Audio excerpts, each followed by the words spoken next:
What's up, Spark Tribe? This is Spark125, back for yet another great reaction. This is Warhammer 40k lore. Collegia? No, wait. Collegia Titanica. What are they? Yeah, okay, yeah. How do you say it? Never mind, what are they? You know, I'm completely. Hold on. Let me zoom in. I want to see this. I want to see what this is. Kind of hard to see it. Hold on. Getting the magnifier out of the way as well. Okay. Yeah. Collegia Titanica? Yeah, I don't know. Okay. Well, we did Warhammer stuff before. You guys requested this a while ago, so I thought I'd do it now. And plenty of reactions to go. Don't worry. If you want to request something, go right ahead. If you've made a comment and I haven't responded to it yet with a heart or telling you I'll do it, don't worry, I'll get to them. I'm behind in my comments right now, but I will get to them. So yeah, let's jump in.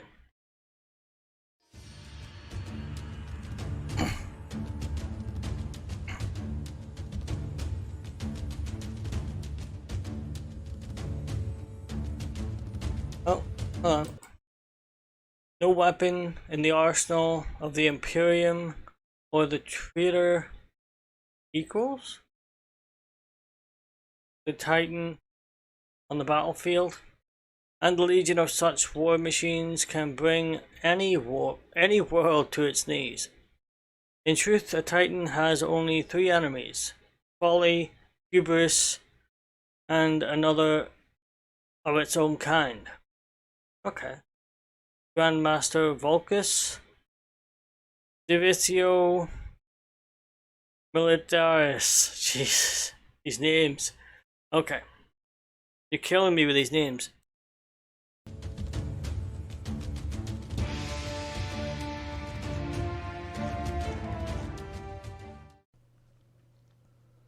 Hello there, my fellow fans of skyscraper-sized battle walkers. Hello. And welcome to another fresh series on my channel, this time concerning the Collegia Titanica. In case you don't know who or what they are, rest assured, as in this episode I will provide some general details about them, as well as part of their history prior to the Horus Heresy. In case you were wondering, this is gonna be a separate playlist from the Adeptus Mechanicus, even though the Titanica is technically under their jurisdiction. This was done for convenience sake, since I estimate I will do 10 or even more videos on the topic, and I didn't want to already clog the bushy Mechanicus playlist. I am your host, the GrimDark Narrator, and without further ado, let us see what the Collegia Titanica is, shall we? The Collegia Titanica is the division of the Adeptus Mechanicus which operates and oversees the Titans, the colossal imperial war machines that are the most powerful engines of war in the Imperium of Man.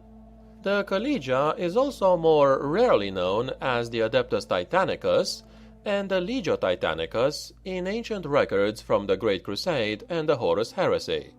Born of the time during the Age of Strife, when the first temples of the Omnissiah had been raised on Mars, the Titans are the personification of the military might available to the Emperor.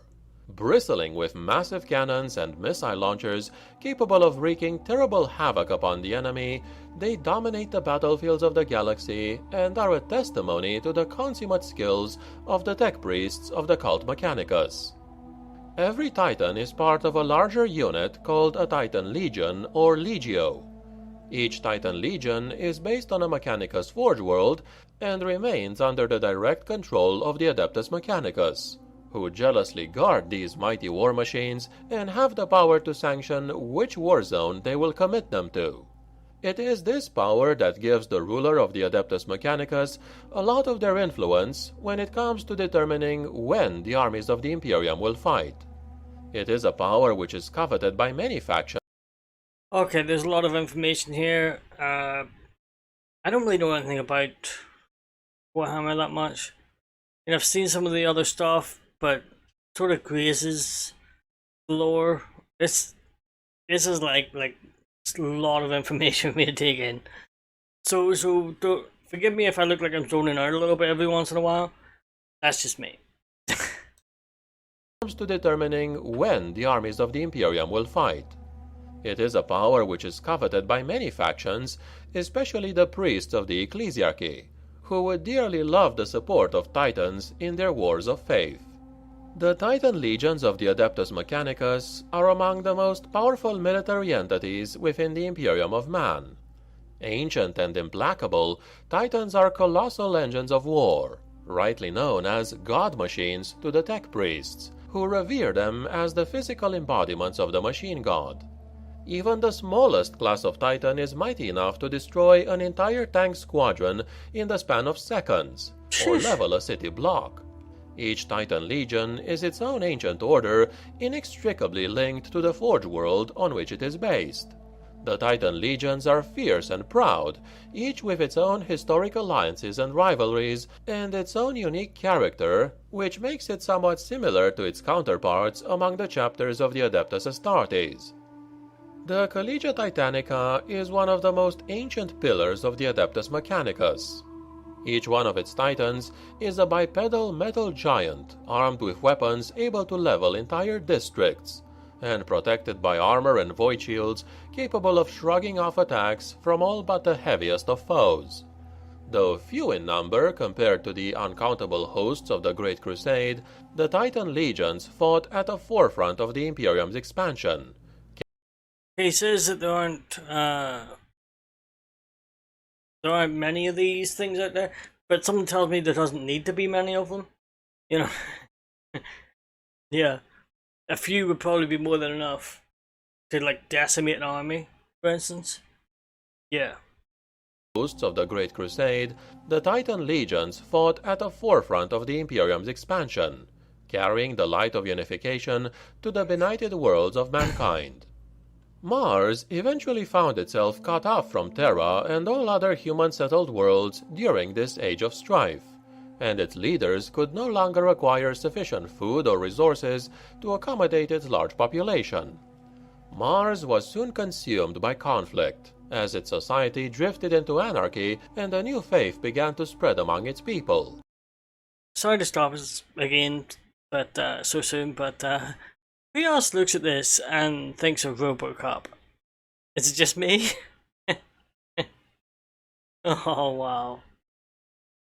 Mars was soon consumed by conflict, as its society drifted into anarchy and a new faith began to spread among its people. A religion focused on the technology needed to ensure their continued survival on a world whose carefully constructed biosphere was unraveling before their eyes. This was the cult Mechanicus, dedicated to the animistic worship of the machine god. Under the direction of the Mechanicus' rigid hierarchy of tech priests, the cultists set about restoring order on their world. The legios themselves came into being on Mars during the anarchy of Old Night, when the fabled triad Ferrum Mogulus was established. This trio of ancient orders consisted of the Legio Tempestus, the Legio Mortis, and the Legio Ignatum. And while all three stood against the horrors of Old Night, from ravening Xenos to thinking machine aberrations, they were just as equally likely to fight each other. Each one served the interests of its home forge above all else, so that throughout the long age of anarchy, rivalries were established that much later would bear very bitter fruit. The tech priests of Mars built their first temples to the machine god and eventually restored order to the Red Planet after the Age of Strife. The greatest of the newly discovered Forge worlds were found to host their own Titan orders, and while many had developed their own unique and sometimes idiosyncratic cultures, others were found to have organized themselves along a similar line to the original Martian triad Ferrum Morgulus, suggesting some underlying machine principle or pattern at work. Of the lesser Forge worlds not possessed of the necessary templates, resources, or expertise to construct and operate their own Titans, Mars favored those who swore fealty with such patronage that they might do so. Within scant decades of the outset of the Great Crusade, the Mechanicum had discovered or founded around 20 Titan orders, and by the time of the 1st century of the Great Crusade, the orders of battle by which the legios arranged themselves had become somewhat codified, and while individual bodies exercised considerable variation in strategy, a degree of standardization was evident. The Fabricator General proclaimed that the many Titan orders should be recognized as a distinct class within the greater corpus of the Mechanicum, that its doctrines, traditions, and battle honors might be propagated and preserved for the good of mankind. This body was to be known as the Collegia Titanica, and while the legios themselves would remain subservient to the will of the individual Forge Lords, it would become a politically influential entity within the emerging structures of the nascent Imperium of Mankind. The Collegia Titanica came to rate the strength of each Titan Legion according to a complex formula that allotted each a militaris grade. Tier 1 designations ranged from Primus to Denari, with a range of further clausal numerical definitions describing the legio's specific capabilities, specializations, and other characteristics. Though it rarely told the whole truth, the most obvious measure of a Titan Legion's power was the number of god machines it could field, with the largest maintaining as many as 200 or 300, while the smallest might be able to muster around a dozen. In reality, however, the mixture of Titan classes was a far more reliable indicator of potency than raw numbers. Few indeed could field the colossal Imperator class, while almost all fielded significant numbers of Warhound Scout Titans. The ubiquitous Warlord, a proven and powerful design, made up the bulk of the Legio's main strength. There were other classes besides, most notably the ancient Reaver and several Warlord variants, such as the Nemesis and Night Gaunt, and other rarer chassis, the designs of which, such as the Apocalypse, Carnivore, or Komodo, were unique. Many Titan legions had a particular mix of god engines they preferred to commit to battle, exemplifying their own specific battle doctrine. Legio Audax, also known as the Ember Wolves, for example, fielded a large number of Warhound Scout Titans, employing them as fast-moving hunting packs that were very effective at harrying and bringing down far larger enemies. Most legios, however, saw... Now, I know I'm not talking as much in this one as I do in some of my other videos. Some of you like that, and some of you don't. Some of you like me to stop and talk, and it's hard. It's hard to get something to talk about with these sort of videos. They're just giving out facts, you know what I mean? You don't really know much about the lore, and you're just listening to it, and it's hard just to, to find something to talk about.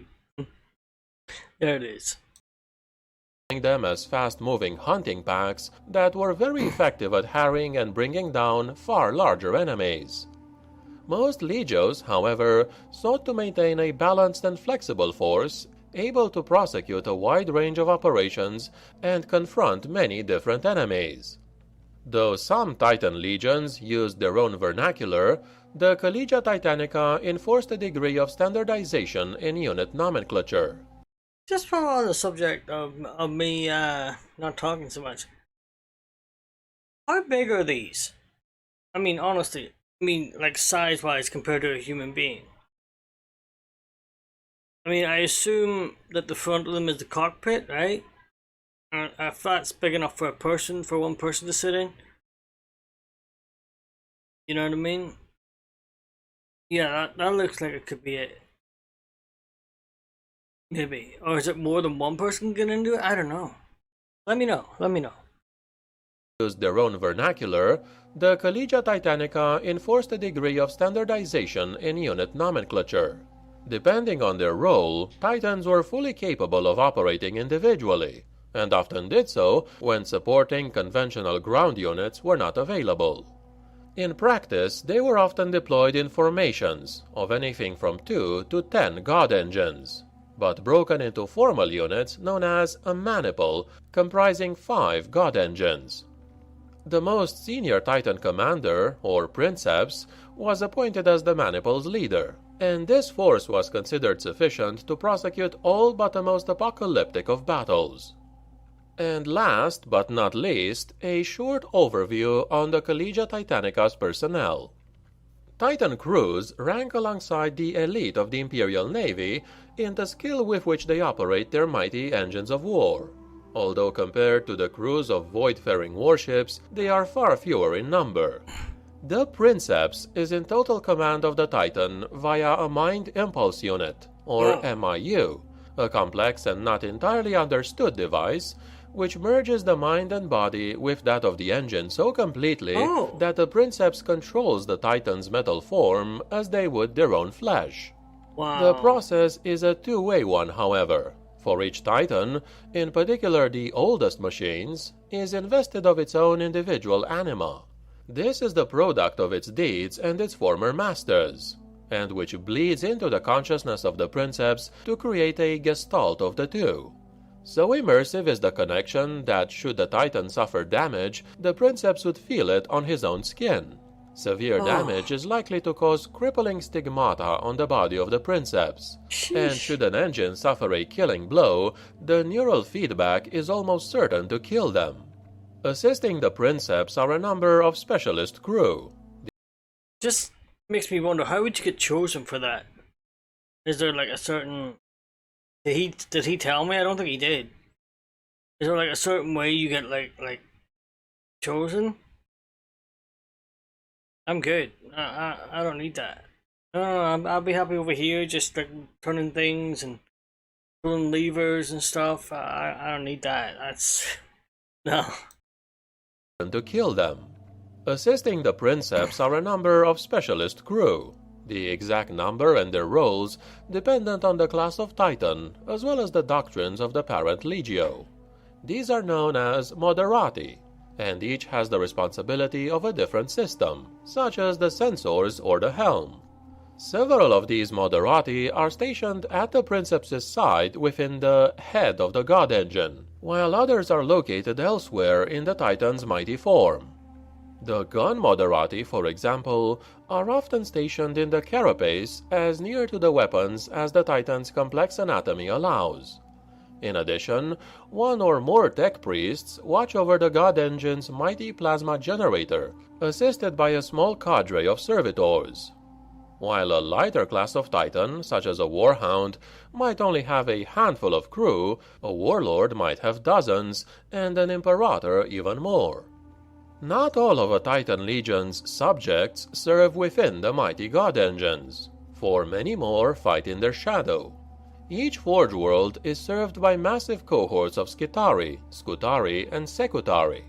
These are often assigned to provide the Titan Legions with massed ground forces, capable of performing the battlefield duties which the Titans themselves are too large to perform. Furthermore, there are those Forge Worlds which, having compacted with subservient Night Houses, march to war accompanied by a fast-moving skirmish line of Night Lancers, or other classes of walkers that bridge the gap between infantry and Titan. These engage enemy vehicles and allow the Titans themselves to concentrate on the heaviest of enemy war machines, in particular enemy Titans. It is when an army is to confront an enemy that is itself supported by Titans that they truly come into their own, and this only came about with the outbreak of the Horus Heresy. From the very outset, the War Master ensured that as many Titan legions as possible rallied to his banner, and first among these was the Legio Mortis, or the Death's Heads. Traitor Titans saw service in the very earliest battles of the Horus Heresy, including the Istvan III atrocity and the Istvan V dropsite massacre. The Collegia Titanica was split asunder by the war, and as it spread across the galaxy, the battlefields of the sundered Imperium burned with the destructive potential of these mighty god engines. The battle was never so bitter nor all-consuming as when the traitor Titans and loyalist Titans faced one another in open war. The mortal soldiers fighting... Could you imagine what that would look like? Two Titans going at it? I wouldn't want to be in the middle of that. No way, man. You wouldn't last long. You'd be trampled. You'd be nothing left of you. All-consuming as when the traitor Titans and loyalist Titans faced one another in open war. The mortal soldiers fighting at their feet were as inconsequential as insects, and slain Exactly. in their thousands as unimaginable energies were unleashed. Oh. And this, my friends, has been my introduction of the powerful Collegia Titanica. In the future of this series, I would like to cover their organization, more details on their crews, lore episodes for each Titan class, the weapons used by Titans, and possibly even more, if I can compile them accordingly. If I can find enough lore on the topic, I might even be able to do videos for individual Titan Legios. If you have any thoughts or questions or suggestions on this topic, always feel free to leave them in the comments below. If the video was enjoyable or informative to you, please consider clicking the like button and maybe subscribing for future content. This video was very informative. Very informative. Very well put together. I liked it. It was good. He's very good at what he does. Fantastic. Definitely go to his channel, like the video if you liked it, and subscribe to his channel if this is the sort of thing you like. Definitely. And do the same for me as well. While you're there. Yeah, I enjoyed this. I know the reaction itself wasn't very exciting. Sorry about that. But it's hard, like I said, it's hard to get that. You're just trying to take all this information in, you know? Just like a big information dump, you know? Your brain's just going, huh? What? Okay. Until next time, I am out of here.